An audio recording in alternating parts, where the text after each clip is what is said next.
Shu kunlarda havoni sovib ketishini hisobigami, sigirlarda mastit kasalligi juda ham ko'payib ketdi. Yelindan zardob, yiring, qon holatlari kelishi kuzatilyapti. Yelinda bezlar, shishlar hosil bo'lyapti. Bundan chorvadorlar qattiq aziyat chekyapti. Sigirda sut mahsuldorligi tushib ketyapti. Yelindagi og'riqning hisobiga sigirlardan ishtahani ham yo'qolishi kuzatilyapti. Bu esa sigir boqadiganlarga ancha minusga ishlayapti.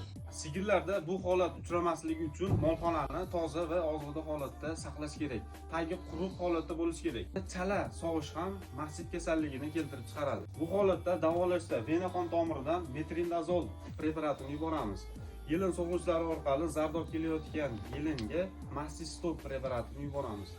Yelindagi shishlarni, bezlarni qaytarish uchun Izabella kremini surtib masaj qilib qo'yamiz.